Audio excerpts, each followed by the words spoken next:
हरे कृष्ण कृष्ण कृष्ण हरे हरे, हरे राम राम राम हरे हरे, हरे कृष्ण कृष्ण कृष्ण हरे हरे. हो, आज या अतिशय पावन अशा नगरीत, या नगरीला मी पावन यासाठी म्हणतो की आज सगळं जग पैशाच्या मागे धावतंय. सगळं जग नोकरी पाहिजे, सगळं जग म्हणतं माझा चांगला व्यवसाय पाहिजे. मात्र ही पिंजारपाडे रामनगर या नगरीला आजही शेतीविषयी आत्मीयता आहे, आजही शेतीविषयी प्रेम आहे. आजही शेतीमध्ये राबताना नवरा बायकोला काही खंत वाटत नाही, त्यांच्या मुलांना शेती करताना आनंद मिळतो.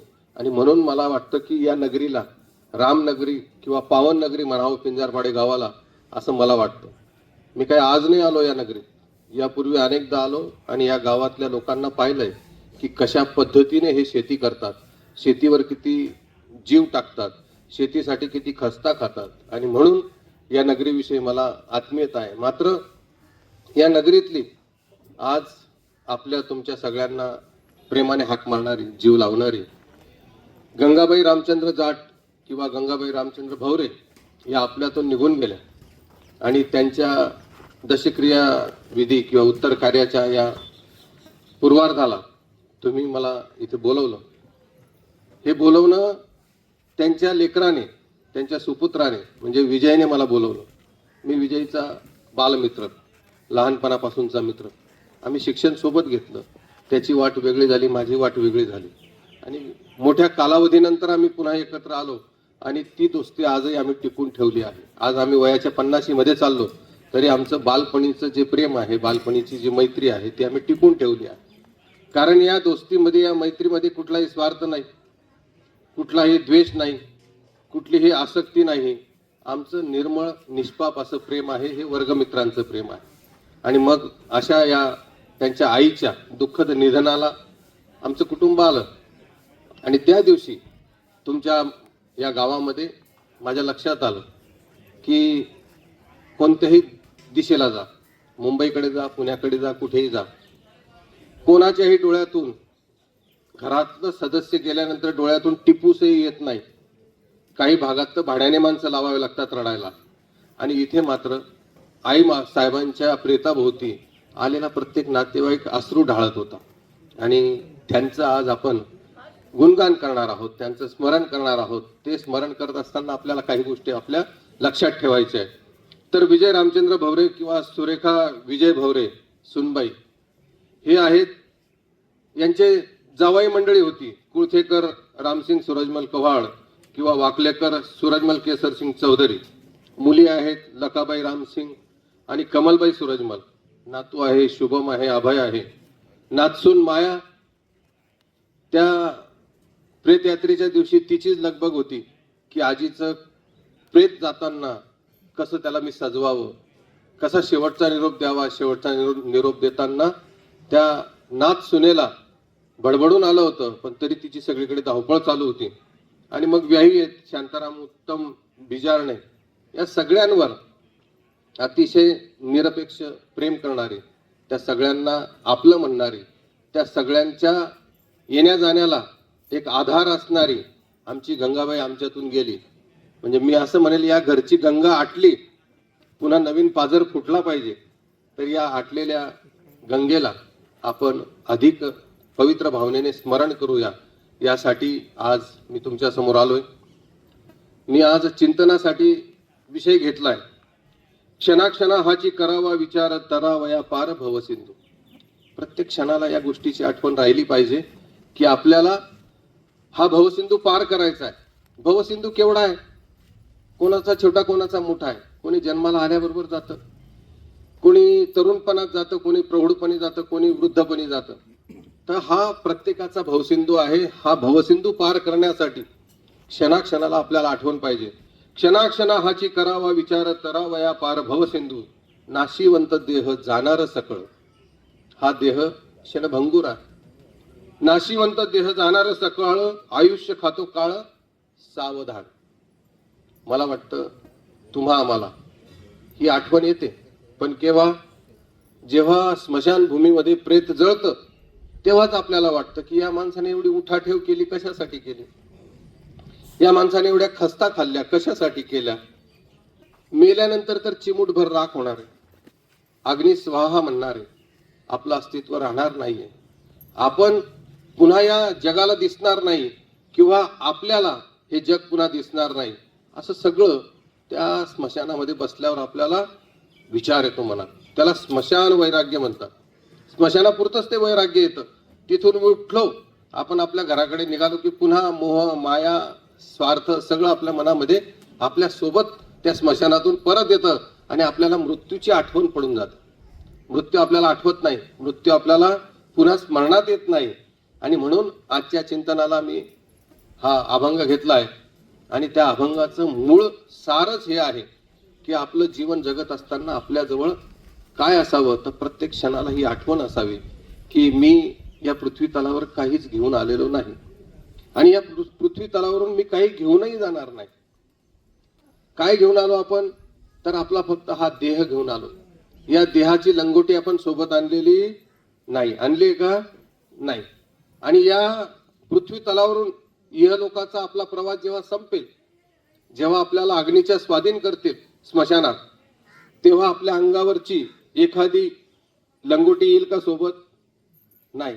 आज माझ्या आयाबायांच्या अंगावर कानामध्ये कुंडल आहेत, गळ्यामध्ये माळा आहेत, हातामध्ये बाजूबंद आहे, पायामध्ये जोडवे आहेत, पायात साखळ्या आहेत.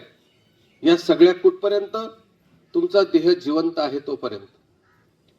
ज्या दिवशी तुमचा देह गेला त्या दिवशी या गल्लीमध्ये जेव्हा आंघोळ घालतील शेवटची, तेव्हा त्या आंघोळीच्या वेळेस मी पाहिलं मायाला. माया शाण्याबाईसली विचारायला ती, पोतनं काय करू, पोतनं दळलीनी पोतनं काय करू, पोत संगे जाई का? नाही. पण आपण जे जिवंत आहोत ते आपण काय म्हणतो की आपण काय केलं पाहिजे, ते आभूषण काढून घेतले पाहिजेत, ते दागिने काढून घेतले पाहिजेत. ते दागिने स्मशानात जाता कामा नये, ते जळून जाता कामा नये, ते आपल्या उपयोगात आले पाहिजे.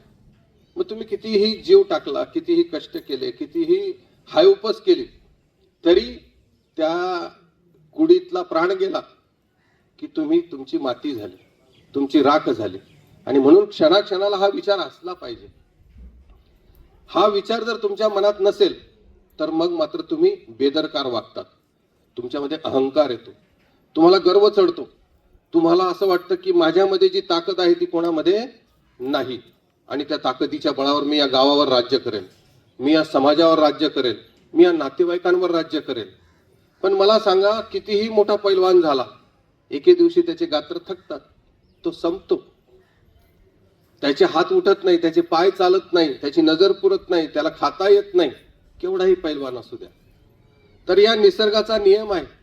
आणि म्हणून क्षणाक्षणाला आपल्याला ही आठवण असली पाहिजे की या पृथ्वी तलावर आलेलं प्रत्येक पान गळून पडणार आहे, पुन्हा चक्र फिरणार, पुन्हा पालवी फुटणार, पुन्हा फळ येणार, पुन्हा ते फळ पिकणार, पुन्हा ते फळ पडणार, पुन्हा पालवी फुटणार. तसं या मानव देहाचं सुद्धा आहे. फक्त आपल्याला काय वरदान मिळालं, या पृथ्वी तलावर जो जो जीव जन्माला आला त्या जीवाला काय आहे? शेवट आहे. त्या जीवाचा शेवट होणार आहे. पण तो शेवट होत असताना तो कसा झाला पाहिजे, तर तो शेवट गोड झाला पाहिजे. तो शेवट कसा राहिला पाहिजे? सगळ्यांना हुरहुर लावणारा असला पाहिजे. आणि या पृथ्वी तलावर या वातावरणातून अनेक गोष्टी निर्माण झाल्या. या पृथ्वी तलावर झाडं आले, लता आल्या, वेली आल्या, पशु आले, पक्षी आले, प्राणी आले. त्या प्राण्यांमधला एक प्राणी हा मानव प्राणी. फक्त याला मिळाली बुद्धी.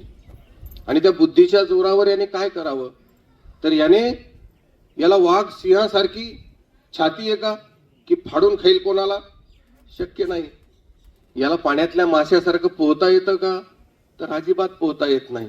याला पक्ष्यांसारखं वर उडता येतं का? अजिबात उडता येत नाही. पण याने आपल्या अक्कल हुशारीच्या जोरावर पाण्यामध्ये जहाज निर्माण केलं आणि पाण्यातून प्रवास करायला लागला. पाण्याच्या आतमध्ये पाणबुडी तयार केली, पाण्याच्या आतून प्रवास करायला लागला. याने विमान तयार केलं बुद्धीच्या जोरावर. याने आकाशामध्ये उड्डाण केलं. हे कशाच्या जोरावर? बुद्धीच्या जोरावर. जोपर्यंत बुद्धी तुम्ही चांगल्या दिशेने वापरली तोपर्यंत बुद्धी चांगलं काम करेल. पण हीच बुद्धी वाईट दिशेने वापरायला सुरुवात केली की तुमचा ऱ्हास ठरलेला आहे, तुमचा शेवट ठरलेला आहे. तुमच्याकडून चांगल्या कामाची अपेक्षा समाज करतो आणि तुम्ही जर वाईट काम करत असाल तर मग मात्र तुम्हाला काय करावं लागेल? इथेच तुम्हाला त्याचे सगळे परिणाम भोगावे लागतील. आणि म्हणून प्रत्येक क्षणाला हा विचार असला पाहिजे की आयुष्य खातो काळ सावधान. माझं आयुष्य कोण खातंय? घड्याळ थांबतं का? घड्याळ थांबत नाही. तुम्हाला आयुष्य किती वर्षाचं? 50 वर्षाचं. घड्याळ थांबणार नाही. 50 वर्ष पटकन संपतील. तुम्हाला आयुष्य 80 वर्षाचं. 80 वर्षाचं आयुष्य म्हणजे काही अमरपट्टा आहे का? नाही. तो काळ चाललाय पुढे सेकंदा सेकंदाने, मिनिटा मिनिटाने, तासा तासाने, दिवसागणिक काळ पुढे चाललाय. तो काळ तुम्हाला संपवल्याशिवाय राहणार नाही. तुमच्या अगोदर, माझ्या अगोदर या पृथ्वी तलावर किंवा ह्या पिंजारपाडे गावामध्ये लोक जन्माला आले नाहीत का? हजारो लोक जन्माला आले. आणि आपण गेल्यानंतर लाखो लोक जन्माला येतील. मधला जो काळ मिळालाय तो काळ आपला आहे. आणि तो काळ आपण कसा घालवायचा आहे? तर उत्तम घालवायचा आहे, हरिनामात घालवायचा आहे, हरिनामाचं जप करायचं आहे, हरिनामाची आठवण ठेवायची, हरीची आठवण ठेवायची की हा हरी मला काय करणार आहे? तर मला सन्मार्गावर ठेवणार आहे, मला चांगल्या मार्गाला दाखवणार आहे, चांगला मार्ग मला दाखवून माझं जीवन अतिशय मुक्तीच्या दिशेने घेऊन जाणार आहे. असं म्हटलं जातं की 84 योनी फिरून आल्यानंतर तुम्हाला मानव देह मिळालाय असं म्हणतात ना. खरं खोटं देव जाणे. देवही आहे की नाही काय माहिती. कारण हा सूर्य जो तापतोय याला सूर्य कोणी म्हटलं? एखादी म्हैस म्हणते का सूर्य उगवला? एखादा पक्षी म्हणतो का चंद्र मावळला? एखादा जंगलातला प्राणी म्हणतो का नदी वाहते आहे? या माणसाने नदीला नदी म्हटलं, सूर्याला सूर्य म्हटलं, चंद्राला चंद्र म्हटलं, माणसाला माणूस म्हटलं, जनावराला जनावर म्हटलं. ही भाषा हे सगळं कोणी दिलं? तर तुमच्या बुद्धिमत्तेने दिलं. मग ही बुद्धी इतकी चांगली असताना तुम्ही वाईट मार्गाला का जातात? तुम्ही वाम मार्गाला का जातात? तुम्ही कुविचार का करतात? तर सुविचार डोक्यामध्ये ठेवा. क्षणाक्षणा हाची करावा विचार, तरावया पार भवसिंधू. मग भवसिंधू पार करायचा आहे. मग आज नाही तर उद्या मरायचंय, उद्या नाही तर परवा आपला नंबर पक्का आहे. पण तरी सुद्धा आपल्याला आठवण राहत नाही. 4 बाया फक्त जमायलाच पाहिजे. 4 बाया जमल्या की टिंगल कोणाची करतील? जी 5वी हजर नाही तिची. का हजर असलेल्या बाईची टिंगल करतील? हजर असलेल्या बाईची टिंगल करणार नाही. जी हजर नाही तिची टिंगल करतील. बरं, या 4 बायांमधली निघून गेली तर 3 बाया उरलेल्या कोणाबद्दल बोलतील? जी निघून गेली तिच्याबद्दल. बघा, मग हा चांगला विचार आहे का वाईट विचार आहे? मला वाटतं हा वाईट विचार आहे. तर क्षणाक्षणाला ही आठवण ठेवा की जी बाई उठून गेली तिचा कदाचित उद्या मृत्यू होईल, किंवा जिच्याबद्दल आपण बोलतो आहोत आपला कदाचित उद्या मृत्यू होऊ शकतो. पण याची आठवण आम्हाला मात्र राहत नाही. काय आहे नेमकं जीवन? तर जीवन असं आहे की मी जन्माला आलो, मृत्यूपर्यंतचा जो प्रवास आहे तो प्रवास करताना मला माझी उपजीविका करायची, म्हणजे माझं पोट भरायचं. माझ्या सोबत जे लावून ठेवलेत आई वडील भावंड लेकरं, यांचा पोट भरायचा मार्ग मी शोधायचा आहे. मग तो मार्ग शोधत असताना मार्ग कोणता असावा? तर मार्ग असावा प्रामाणिकपणाचा, कष्टाचा मार्ग असावा. असाच एक वाल्या कोळी होता, त्याला मार्ग सापडला. कोणता मार्ग सापडला त्याला? लूटमारीचा मार्ग सापडला. की रस्त्याने येणाऱ्या जाणाऱ्यांना काय करायचं? रस्त्यामध्ये अडवायचं. रस्त्यामध्ये अडवून त्यांच्याजवळ असलेले मौल्यवान दागिने काही वस्तू असतील त्या काढून घ्यायच्या. विरोध केला तर काय करायचं? मारून टाकायचं. असं पाप करता करता पाप किती व्हावं. पूर्वीच्या काळी, आता तुम्ही आम्ही सध्या सिहोरला जाऊन काय आणतो आपण? नाही, काय रुद्राक्ष आणतो ना. सिहोरला जातो, रुद्राक्ष आणतो. रुद्राक्ष जपून ठेवतो की नाही आपण प्राणपणाने? पूर्वीचा काळ असा होता, सनातन काळ असेल कदाचित, धर्माचा पगडा होता. लोकांजवळ काय असायचं प्रवास करताना? शिवलिंग असायचं. शिवलिंग. शिवलिंग कशाचं बनतं? नर्मदेमध्ये जो गोटा असतो त्या गोट्याचं शिवलिंग बनतं. ते शिवलिंग काही मोठं काही छोटं असतं, पण माणसं जवळ बाळगायचे, पूजा करायचे. मग असा तो वाल्या कोळी रस्त्याने जाताना लोक धनद्रव्य द्यायचे, मात्र शिवलिंग देत असतील का? तुम्ही द्याल का रुद्राक्ष? कोणी जर हिसकायला लागला तर द्याल का? नाही देणार. तसं शिवलिंग देत नव्हते. तो हिसकून घ्यायचा, त्याला मारून टाकायचा, आणि तो शिवलिंग कशात टाकायचा? माठात टाकायचा. किती माठ भरले? 100 माठ भरले. किती गुन्हे केले असतील? ज्यांनी शिवलिंग देऊन टाकले ते तर वाचले असतील. म्हणजे किती लोकांवर त्याने अत्याचार केला. मात्र त्या रस्त्याने एकदा कोण आलं? नारद मुनी आले.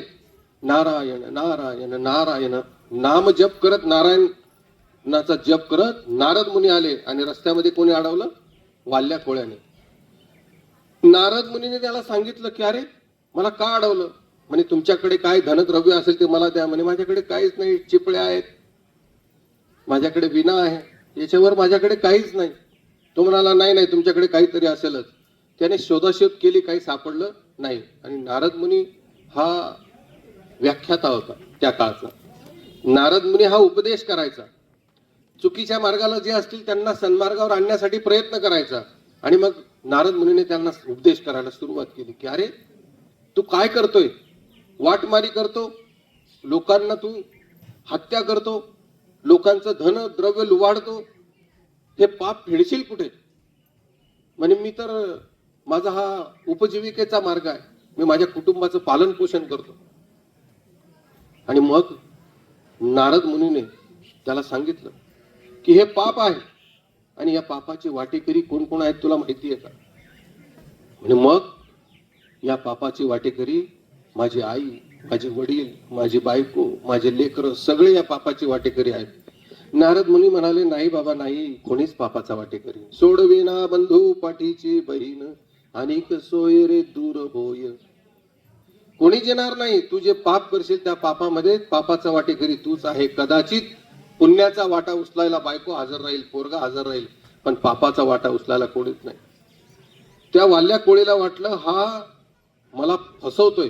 तो म्हणाला मग काय करू? म्हणे जा घरी जाऊन विचारून ये, म्हणजे मग तुला पळून जायला. म्हणे नारद मुनी म्हणाले नाही बाबा, मला या झाडाला बांधून टाक. करकचून त्या झाडाला बांधलं. वाल्या कोळी पळाला घराकडे. धावत पळत घरात गेला. आई वडिलांना विचारलं की मी जे रोज पाप करतो आणि ते पाप करून जे धनद्रव्य आणतो त्याच्यावर आपली उपजीविका होते, आई या पापाची वाटेकरी तू माझ्या सोबत आहे का? काय सांगितलं असेल आईने?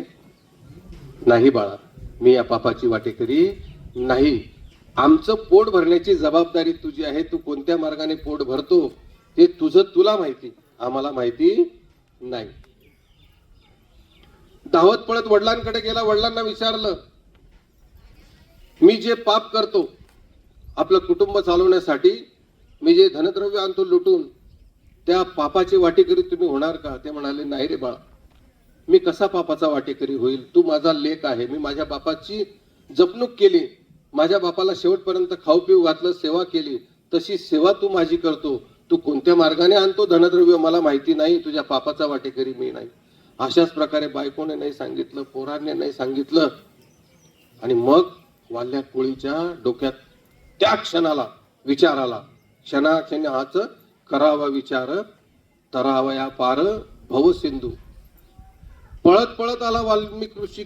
वाल्या कोळी त्या क्षणाला वाल्मिक ऋषी होण्याच्या मार्गाने धावपळ सुरू झाली आणि विचारणा केली. नारद मुनीला सोडलं.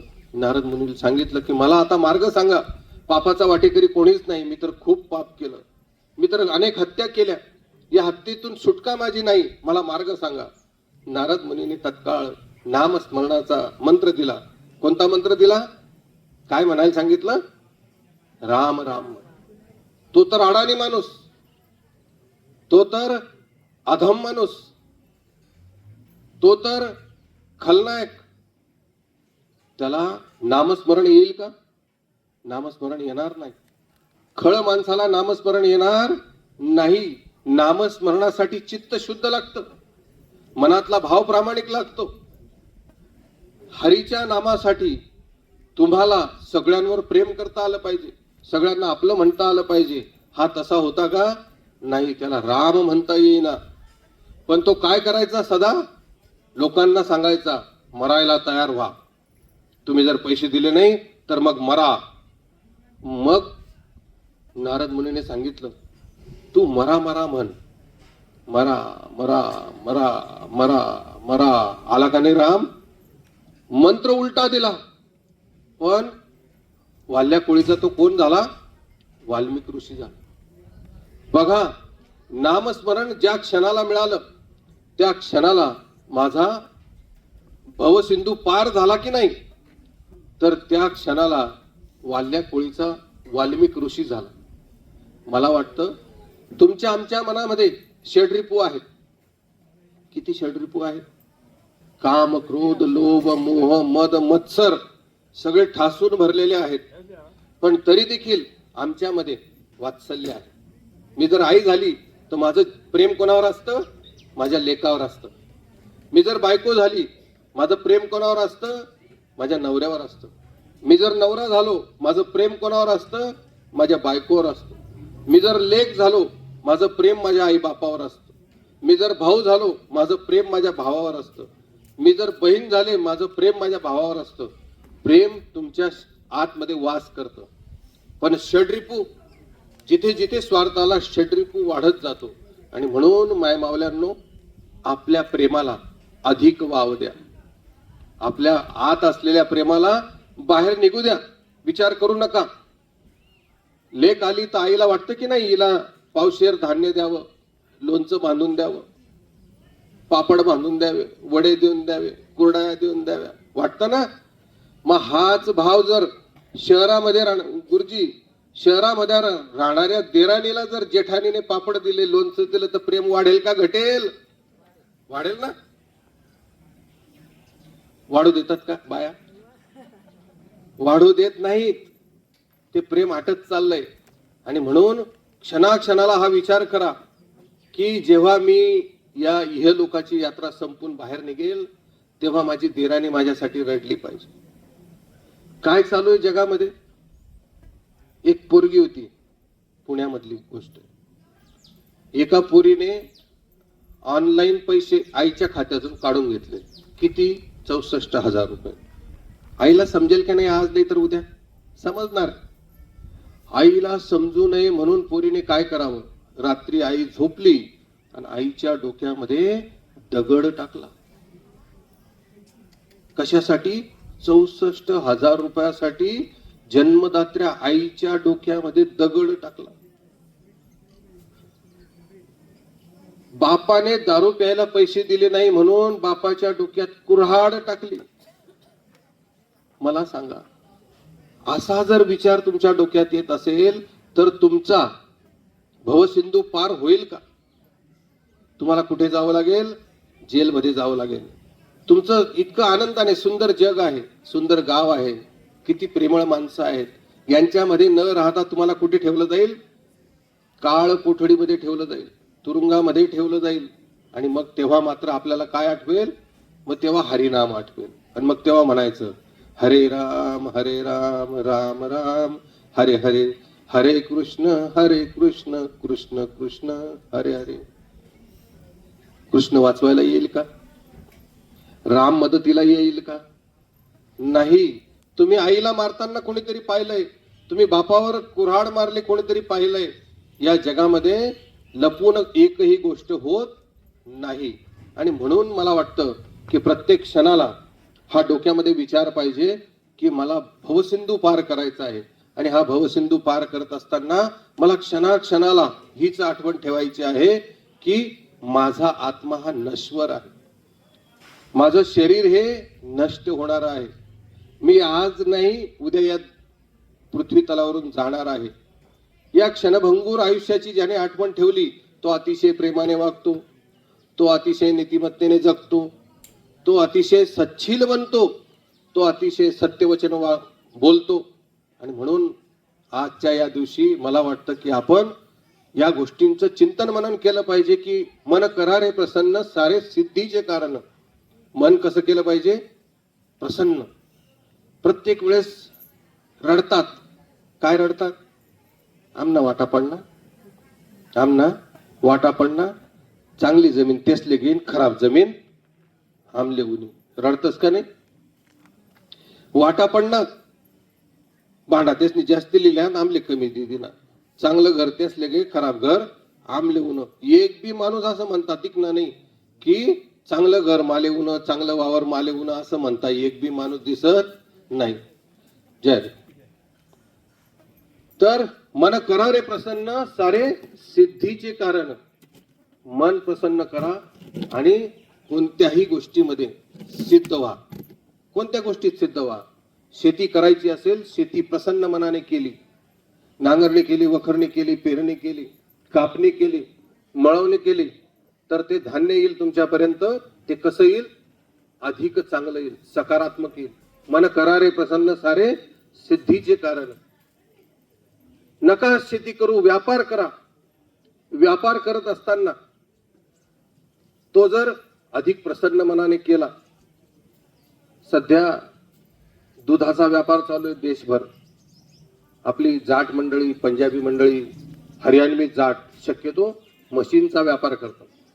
म्हशींचा व्यापार कशासाठी? तर तुम्हा आम्हाला लहानपणापासून परंपरागत दुधातुपाची आवड आहे. आम्ही दुधातुपावर जगलेलो माणसं आहोत. आपल्याला दूध तूप आवडतं. संपूर्ण भारत देशामध्ये 65 लाख कोटी दूध लागतं. किती? 65 लाख कोटी दूध लागतं. म्हशी आहेत का तिथल्या? गाई आहेत का तिथल्या? जनावर शे का तुम्हाला शिल्लक? दूध येतं कसं? तर दुधाला बनावट, मिलावट, भेसळ अशा पद्धतीने जर तुम्ही व्यापार केला तर मला सांगा, कितीही पैसा कमवा, कितीही बिल्डिंगा बांधा, मनाला शांतता लागेल का? मनाला शांतता लागणार नाही. मिलावटीचे 1-2 प्रकार सांगतो. काय काय मिलावट होते? हळद माहिती?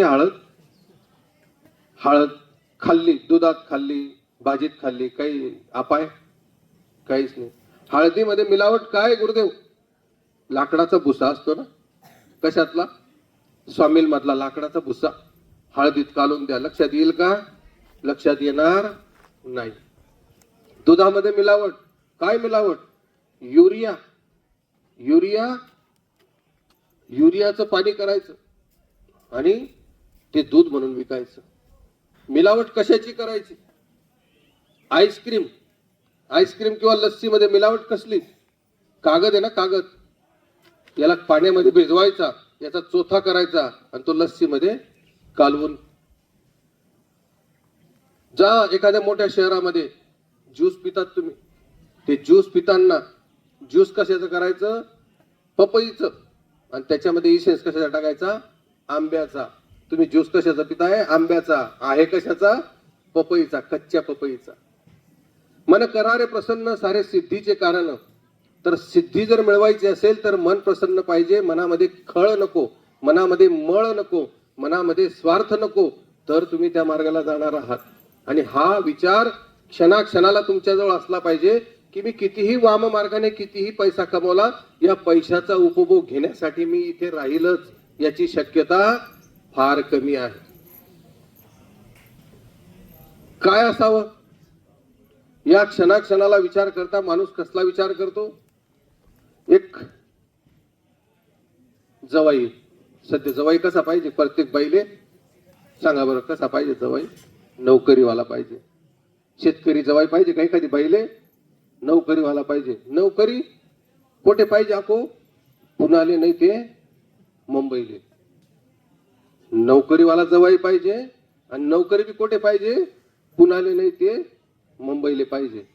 सगळा जवाई भेटतील का नोकरीवाला? पण जाऊ द्या, भाग्यवान बाई होती रामनगरनी, जवाई भेटी घ्या.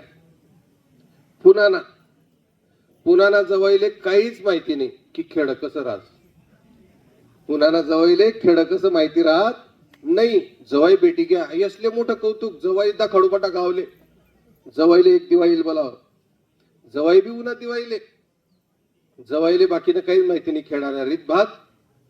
दिवाळीच्या टाइमला बट तिकडे दिवा. सगळीकडे काय लाई दिनात? दिवा लावा. कोणता दिवा? 35 ना दिवा. जवाई सालाले विचारे, अरे हे काय? म्हणे दाजी त्याला समजी गे की हो काय तसा नाही दिगत. दाजी ही सूर्याची पिल्ले आहेत. दिवा म्हणजे कोण आहे?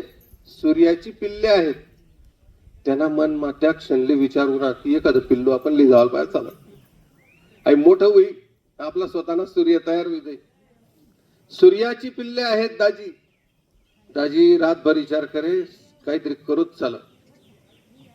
बरं आपला पिंजर पाडा मा दारशे बी दिवा लावतस, देवपा दिवा लावतस आणि एक शेवट दिवा कोट लावतस उखडला लावतस ना उखडलावर दिवा.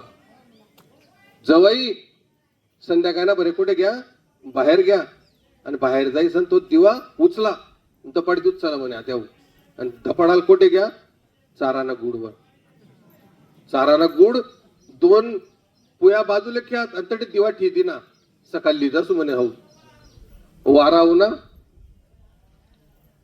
कडबा चेटी घ्या गावमा बोम अरे विजूना गुड चटणात विजूना गुड चटणात बाई बिजू उन्हात धावपाय करत.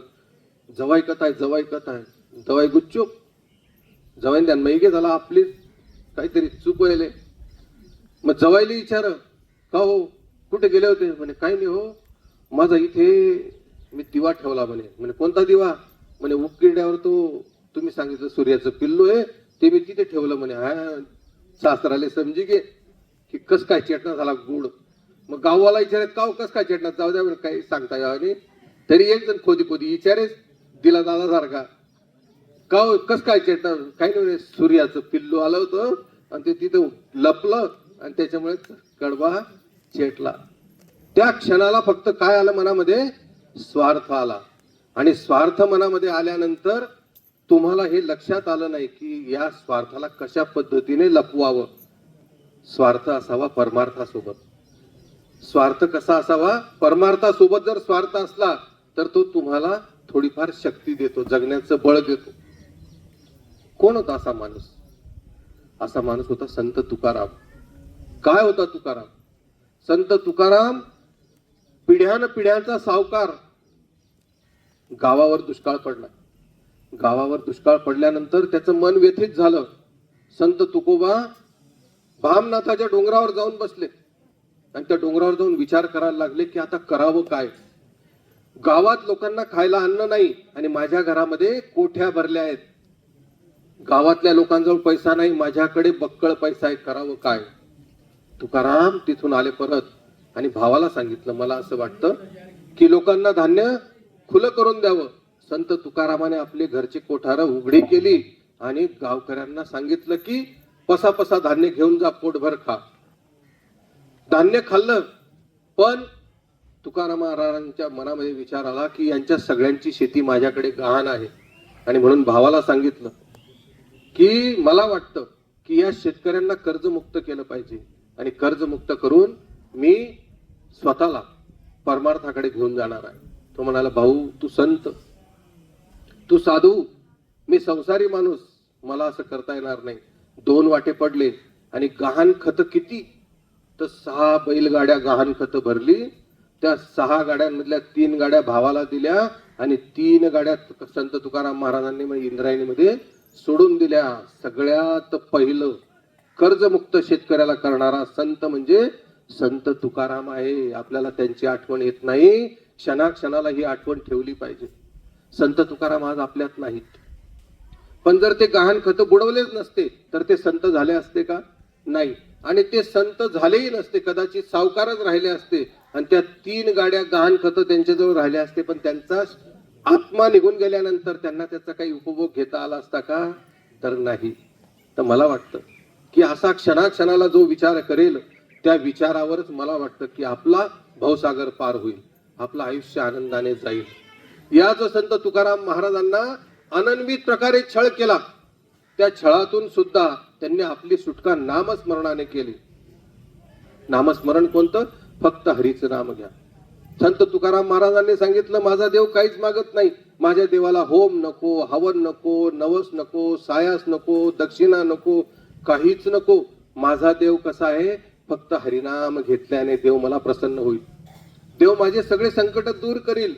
हरी हरी म्हणा तुमचं सगळं सत्वर आयुष्य अतिशय पावन होईल. किती सुंदर मंत्र दिला तुम्हाला मला संत तुकाराम महाराजांनी. आणि याच संत तुकाराम महाराजांना मात्र समाजाने अनन्वित प्रकारे छळलं पण त्या छळाला सुद्धा त्यांनी अतिशय आनंदाने स्वीकारलं.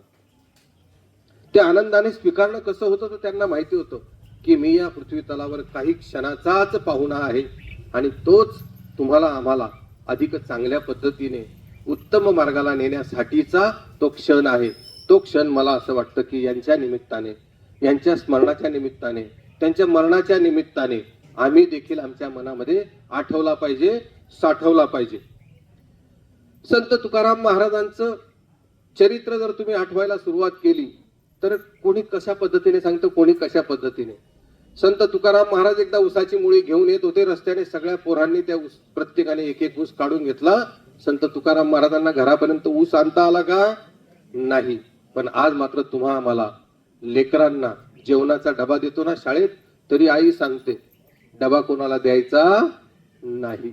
असं चालेल का? तर असं चालणार नाही. तुम्ही आम्ही जेव्हा गोपाळकाला करून खाऊ तेव्हाच आपलं मन स्वच्छ होईल. मन स्वच्छ झालं तर मात्र तुम्हा आम्हाला सगळं जग स्वच्छ दिसेल. संत गाडगे बाबा जेव्हा तुम्हा आम्हाला गाव स्वच्छ करायला सांगतात तर गाव स्वच्छ करत असताना संत तुकाराम महाराजांची आठवण होते की ते सांगतात की हे गाव स्वच्छ झालं की मन स्वच्छ होईल, मन स्वच्छ झालं की बुद्धी स्वच्छ होईल, बुद्धी स्वच्छ झाली की जग स्वच्छ होईल. जग स्वच्छ करायचं असेल तर ते कीर्तन करायचे. कीर्तनामध्ये काय करायचे? फक्त नामस्मरण. काय म्हणायचे? गाडगे बाबांचं कीर्तनातलं भजन काय असायचं? गोपाला गोपाला देवकी नंदन गोपाला. चला म्हणा सगळे, गोपाला गोपाला देवकी नंदन गोपाला, गोपाला गोपाला देवकी नंदन गोपाला, गोपाला गोपाला देवकी नंदन गोपाला. हो बघा, विचार करा. देवाचं नामस्मरण करायचंय म्हणजे त्याच्या मागे वेळ नाही व्हायचंय. कर्म करत असताना नामस्मरण घ्यायचंय, काम करत असताना नामस्मरण घ्यायचं. मला नामस्मरण करायला सांगितलं, सासूला खाऊ घालायचं नाही. का बरं? मला नामस्मरण करायचं आहे. नामस्मरण घ्यायला सांगितलं, नवऱ्याने शेतात जायचं नाही. काय? मला नामस्मरण करायला सांगितलं आहे. मग शेतात कोण जाईल? कर्म करा. कर्म करता करता नामस्मरण करा. नामस्मरण करायला पैसे लागत नाहीत. नामस्मरण घ्यायला वेळ नको. कोणत्याही वेळेस तुम्हाला नामस्मरण घेता येतं. नामस्मरणासाठी कोणी गुरुच पाहिजे असं नाही. स्वतः साक्षात पांडुरंग माऊलीच तुमची गुरु. आणि म्हणून नामस्मरणाला किंमत आहे. नामस्मरणाला काय आहे तर ताकद आहे. नामस्मरणामध्ये काय आहे तर पावित्र्य आहे. नामस्मरणामध्ये काय आहे तर तुम्हा आम्हाला उचलून घेऊन जाण्याची इच्छाशक्ती आहे. नामस्मरणामध्ये इच्छाशक्ती आहे आणि ती इच्छाशक्ती तुमच्या आत आली तर मात्र तुम्हाला जीवन सुसह्य होतं. म्हणून क्षणाक्षणी हाच असावा विचार. तो विचार असायलाच पाहिजे. तो विचार जर तुमच्या मनातून निघून गेला तर तुमच्यातला खल जागा होतो, तुमच्यातला खलनायक पुढे येतो, तुमच्यातला विषाक्त विचार पुढे येतो, तुमच्यातलं प्रेम संपून जातं, तुमच्यातला स्नेह संपून जातं आणि मग मात्र आमचं जीवन असह्य होतं. आणि त्या जीवनाला सुसह्य करण्यासाठी मला वाटतं आज या भवरे कुटुंबियांच्या कुटुंबातील गंगाबाई यांचं देह या इहलोकातून गेला, मात्र त्यांच्याविषयीच्या आठवणी आजही तुमच्या आमच्या मनामध्ये ताज्या आहेत. त्या आठवणींच्या जोरावर तुम्ही आम्ही देखील चांगला जीवनाचा म्हणजे माझी आठवण मी जर सांगायचा प्रयत्न केला तर मी आलो तर माझ्या लेकरांना भाकरी आवडते चुलीवरची, तर आई साहेब त्या भाकरी करायच्या. इथे आलो की आम्हाला आंब्याच्या रसासोबत पुरणपोळी आवडते, पण ती खापरावरची आवडते, तर खापरावरची पुरणपोळी करून खाऊ घालावी. वय झालेलं आहे, हातपाय थकलेले आहेत, डोळ्याला दिसत नाही, तरी सुद्धा आलेल्या पै पाहुण्यांना गोडधोडाचं खाऊ घालणारी ही माऊली आज आपल्यात नाही. पण तिचे विचार, तिच्या आठवणी, त्या आठवणीवर तुम्ही आम्ही चालू शकतो. त्या आठवणींच्या माध्यमातून तुम्ही आम्ही मार्गक्रमण करू शकतो. त्या आठवणींच्या माध्यमातून तुम्ही आम्ही सगळ्यांना एकत्र ठेवू शकतो. आणि हे एकत्र ठेवणं, बांधून ठेवणं हेच मला वाटतं संत विचाराला अधिक योग्य दिशेने घेऊन जाणार आहे. देवापेक्षा संत मोठा. संत कबीर सांगतात, पाथर पूजे हरी मिले, पाथर पूजे हरी मिले तो मैं तो पूजू पहाड. जर दगडाला पूजल्याने मला देव भेटणार असेल तर मी काय करेल? पहाडाचीच पूजा करेल. पहाड तर पूर्ण दगडाचाच. संत तुकाराम महाराज सांगतात, तीर्थी धोंडा पाणी, संत रोकडा सज्जनी. तीर्थी धोंडा पाणी आणि मला सज्जन जो आहे तोच खरा देव आहे. आणि त्याच्यातच मी देव पाहिल, मी दगडात देव पाहणार नाही. पण सगुण आणि निर्गुणाचा वाद आहे आमच्यात. मग सगुणही आपला आहे, निर्गुणही आपला आहे. सगुण म्हणजे काय की देवाची पूजा करण्यासाठी मला मूर्ती लागते, आणि निर्गुण म्हणजे काय तर मला मूर्ती डोळ्यासमोर नसली तरी मी मनामध्ये देवाचा धावा करू शकतो. मग सगुण निर्गुण या दोघाही गुणाच्या माध्यमातून जर तुम्ही आम्ही हरीचं नामस्मरण केलं तर मला वाटतं जीवन अतिशय सुसह्य आहे, जीवन अतिशय सुंदर आहे, जीवन अतिशय चांगलं आहे. आणि या चांगल्या जीवाला बघा, तुम्हा आम्हाला चांगली माणसं सापडत नाहीत असं म्हटलं जातं. परीस लोखंडाला लावला तर काय होणार? परीस ज्याच्याकडे आहे, संत नामदेवांच्या पत्नीला राजाईला एकदा तिच्या मैत्रिणीने परीस दिला. तुझ्याकडे गरिबी आहे, माझ्याकडे एक परीस आहे, तू घेऊन जा, तुझं काम झालं की मला परत आणून दे. राजाईला परीस मिळाला, आणि परीस मिळाल्यानंतर राजाईने काय केलं, घरात गेली, लोखंडाची उलथणी सोनं, लोखंडाची सांडशी सोनं, लोखंडाची कुऱ्हाड सोनं, लोखंडाची पहार सोनं, सोनं केलं तयार, आणि बाजारात जाऊन सोनं विकलं आणि पंचपक्वान्नाचा स्वयंपाक केला. नामदेव महाराज घरी आले, आणि घरी आल्यानंतर पाहतात पंचपक्वान्नांचा सुगंध दरवळला. आपल्या घरी धान्य नाही आणि पंचपक्वान्नाचा सुगंध आलाच कसा? नामदेव महाराजांना चिंता पडली. नामदेव महाराजांनी विचारणा केली. राजाई सांगते का? राजाई म्हणे नाही नाही, मला माझ्या मैत्रिणीने मदत केली. नाही म्हणे, एवढी मदत कोणी करू शकत नाही. मग राजाईने परीस काढून दिला, आणि परीस काढून दिल्यानंतर नामदेवांना राग आला की या परीसामुळे माणूस कसा होईल? आळशी होईल. जर सहज धनद्रव्य मिळू लागलं तर माणूस आळशी होईल. म्हणून त्यांनी तो धावत पळत जाऊन चंद्रभागेमध्ये परीस फेकून दिला. मैत्रीण 2 दिवसाने आली, माझा परीस दे. संत नामदेवांची देवावर एवढी निष्ठा, देवावर एवढी श्रद्धा.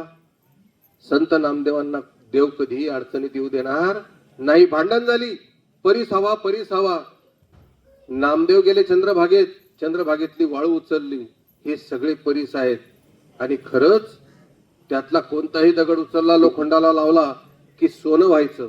त्यातला तुझा एक उचलंचा त्या शेजाऱ्याने तो परीस घेतला स्वतःचा, आणि उरलेले सगळे परीस नामदेवाने चंद्रभागेत फेकून दिले. त्याचा एक होता तरी त्याचा जीव जाईना, आणि यांच्या मुठीत सगळे परीस होते. यांनी कुठे फेकले? चंद्रभागेत फेकले. कारण त्यांना माहिती होतं की कोणताही क्षण माझा या इहलोकीवरचा शेवटचा दिवस आहे, शेवटचा क्षण आहे. आणि हा भवसिंधू पार करत असताना मला स्वार्थी म्हणून कोणी ओळखू नये, मला लबाड म्हणून कोणी ओळखू नये, मला कामचोर म्हणून कोणी ओळखू नये. अशा पद्धतीने संत नामदेवांनी सुद्धा आपलं जीवन व्यतीत केलं. मला वाटतं या संतांचं चरित्र कथा कीर्तनातून, भजनातून तुम्ही आम्ही जर ऐकलं आणि ते ऐकलेलं त्यांचं चरित्र त्यांच्या पावलावर पाऊल टाकून आपण जगण्याचा प्रयत्न केला तर आपल्याला, मला वाटतं की जगणं अधिक सुसह्य होईल. आज विजय नाही, लाईट गेली वाटतं, लाईट गेली का बघा घरात.